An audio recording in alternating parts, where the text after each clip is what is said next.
పనులు ఎలా ఉన్నాయి? పనులు బాగున్నాయండి. చక్క టైంకి పనులు ఉంటున్నాయి. ఇసుక బాగా వదిలేరు, మనకి ఫ్రీగానే ఉంటుంది, ఇబ్బంది ఏం లేదు. అంటే ఇసుక గతంలో ఎంత ఉంది?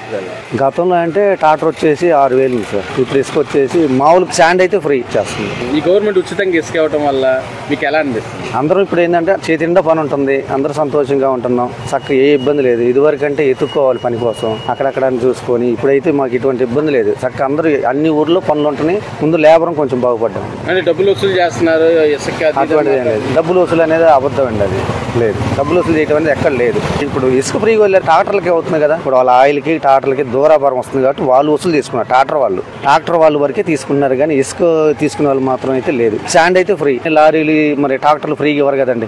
లేబర్కి అందరూ బాగానే ఉంటుంది. టాపీ మేస్త్రులు బాగానే ఉంటున్నాం. చక్క పన్ను విషయంలో బాగానే ఉంటుంది. ఇసుక అయితే నెంబర్ 1గా మా అన్ని చోట్ల ఇసుక ఎక్కడ చూసి ఇసుక ఉంటుంది కదండి. ఇదివరకు బస్తా కొనాలంటే 200 రూపాయలు. ఇప్పుడు ఎక్కడైనా ఇసుక మాకు ఫ్రీగా తీసుకొచ్చుకుంటున్నాను. ఒక బస్తా 2 బస్తాలు కావాలన్నా తెచ్చుకుంటున్నాం. ఇప్పుడు బస్తా కొనాలంటే ఇప్పుడు 200. ఇప్పుడు ఇసుక మాకు బాగుంది కాబట్టి ఇసుక వల్ల ప్రాబ్లం అనేది అన్ని అబద్ధాలండి. రేట్ అడుగుతున్నారు, దానికి అంత కట్టాలి ఇంత కట్టాలి అనేది మాత్రం చాలా అబద్ధం. కానీ నోటికి వచ్చిన వాళ్ళు మాట్లాడుతున్నాయి తప్ప ఇసుక వదిలేరు బాగానే ఉంది ఫ్రీగానే. ఇంకా దాన్ని ఇంటికి తీసుకెళ్ళడానికి మరి దానికి ట్రావెలింగ్ ఖర్చు అయింది. పనులు బాగానే ఉంటాయి. అందరికి పనులు బాగానే ఉన్నాయి.